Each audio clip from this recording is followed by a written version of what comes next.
So I still look back at it like I got intuited to send out 5 messages 5.5 years ago now it's been, and got the reply from you, come down, see me at the studio, did that. I think it was 2 years, 1 hour a fortnight that was the first 2 years to do it that way. And watching the studio expand, watching all the Blackwater promotion, like they were the earlier ones that I remember. And I've been saying to everybody doing these, like, what is the one piece that you remember that you still use every day that comes up for you from the time with Conscious when we were doing sessions back then. So I'm curious to ask you, Tiana, what was the one piece for you? Yeah, I have to say the needs. Right. The needs. That was, and like I've mentioned before, like it was such a challenge when you first brought it up with me. It was, I was kind of wanting to go straight to the once and let's get it popping. Let's like add some more ish to all of this. And because it was that challenge, that was something that stood out for me, that was the reason why I wasn't, and this is not being, I wasn't ungrateful. It was just every amazing opportunity I got, or, working with amazing artists and on TV shows and that, it just didn't feel good. It didn't, inside of me, it was kind of like, okay, is that what was that? It didn't feel good. And I think working on, when you gave me the homework, Yeah, and right. I sat there with the diary at night and writing my needs, it was so difficult. I think there was a time where I actually cried too, when it actually hit me that these were the needs I wasn't meeting. And it was basic things like just breathing, sitting and breathing, and from food, like what am I consuming, what am I taking in, the family, like have I connected? These were the needs that I felt for years I put aside just to focus on the once and where I had to be and who I had to impress. And once you got all of that, it was like, okay, no one really cares now at this point. So it was like, what am I missing? And so when I really focused on putting my needs first and focusing on that first before all the other gems that you had given me, I felt like everything fell into place. And and like I've mentioned to you before, it created this space around me, this space where I could create more, where I felt like I could share more energy with others, and I felt like I could receive, where before my energy surrounding felt so tight. And I think that's why I was so intense in my rehearsals, intense of how I connected with people. It was kind of like, don't waste my time. Let's go. What's going on? Right.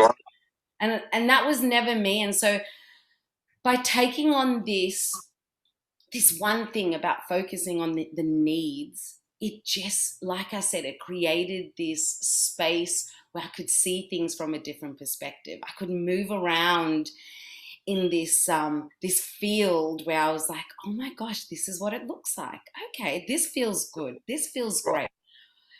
It just gave me that space to breathe for myself. And so I this one gem, I honestly, James, is my number one from the time I wake up. So when I'm now negotiating a fee, I don't feel insignificant. I don't feel like, oh my gosh, is that all right, guys? Yeah. Um, I don't do that anymore. It's like, is it meeting a need? Even when I meet someone and we're going to work together, is your morals and the way you speak to people, is that meeting this? And if I feel like your energy is not on, I couldn't give a shit what company, what artist you are. You could be Beyonce. But if you're not connecting with me, but anyway, I would work with Beyonce. Hi, Beyonce. I know you watching Conscious Creatives, Beyonce. But What I'm saying is, like, right now, I feel grounded, I feel solid, I feel content because I'm focusing on that need element. What am I ticking the boxes internally? And at the end of every project, at the end of every day, I feel so great. I feel good. I'm not holding on to any unnecessary energy that I didn't maybe work through the day. It just feels like everything is connecting right now. And so I don't use this for one thing, I use it in everything we do. Everything, every day, everything we do, whether it's with my children, with Mike, it's like the needs. So that has been the big gem. And I feel like it follows through everything else you've taught me, without our time together, it just flows nicely. I like it. Yeah. And so seeing it in the everyday, what, say, one like recent event or contract or whatnot that you've applied it to where it's really supported that event? Well, just recently, over the weekend, we had Mike's album launch, which was sold out event, Max Watts Theatre, music, House of Music, sold out event.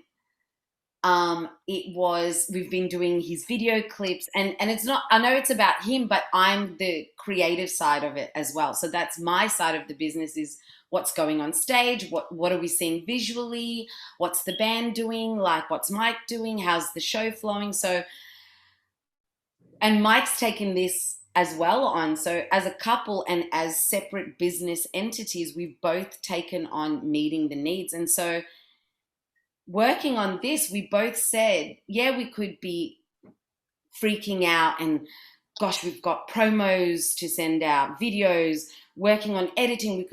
But every morning we would meditate, train together. These are the things that we want to connect with first and foremost every day. And because we did it this way, and you've been to his launches before, yeah, what were you saying? Absolutely. Yeah, and looking back at that, we attacked things so differently then. We had to meet everyone's expectations. With this time around, we were like, center ourselves, what are our needs? And once they were met, I felt like we got to look at the show differently. We got to experience it differently. We were present. We got to celebrate it. Celebrate it after, not meaning we went out partying, meant we actually were like, damn, that was a good show and it felt good. And so I feel like that is definitely something recently that we 100% committed to doing, and so that, and it was evident, not just show wise, but evident after we really celebrated it internally and have these massive smiles and so excited to hop onto the next one. Not looking at it going, oh my God, we could have done this better. Oh my gosh, what the hell? Like we always used to do. Like, oh, why didn't you twerk at that point? No, Yeah. not that he does that, but it's, yeah. And then another recent thing, sorry, just working with NIDA yesterday, which was Friday, I took that into the lesson. And I didn't come in there as a teacher, hey, you guys need to learn this. I then, because I'm so focused on what are the needs that I want to meet today, I kind of turned it, when I was teaching, what are the needs that they need to meet? And instead of just throwing information at them, I wanted to make it a collective class where it's like, what individually, what do you need? What is it? And once we started the lesson like that, you could see the room and the energy changing. The frequency became one. It wasn't individuals trying to figure it out. It was like once we all knew what we individually needed to meet internally, not what we wanted from the class. It was like internally, what do I want to meet and need, and what do I need to meet? the frequency of the room changed. And that 4 hours of intense work never felt like intense work. It felt like, oh, oh my gosh, I've got room to explore and push myself physically. Everyone just felt like they were bringing the energy and they were craving more energy from me. So that was super cool to see it. I like hearing. Thank you. I like hearing, because you've mastered your own and you're on your own. So like in the moment, the class, then you get to see what others aren't, and you get to fill their need space too. You had to focus on that too. That's the one Yeah. thing I really love. So you see the whole room of the class shift, Yes. but then also the evolution of the events. Like I got to see the George Street one where Mike performed, and then just seeing the vehicle go along as it went on whatever, like visual, whether it was on socials or in person or however I saw it, in the dimensionality of it, and just seeing that evolve and expand as a group. Yeah. That's what I really loved. Thanks, James. Thank you so much. And I mean, even though it was myself and you in these sessions, I really did carry it into Mike. And I mean, Mike was always he was always somewhat having conversations with you too outside of the sessions. So it's, he took a lot on board, and also seeing me transition, I think it inspired him too, of going, okay, whatever you're on, I need to have a bit of that. And so, thanks to you that it has traveled into my relationship, but also into the family, because like I said, with the students at NIDA, it's also looking at the three children, like 21, 14, 7. They individually have their own internal needs, and now, Absolutely. I'm not going to treat every child like they're the same child and they should be attacking the things the same way. And it's now individually sitting with them one on one and go, okay, how can us as parents meet your needs? What is it? And so, yeah, I love it.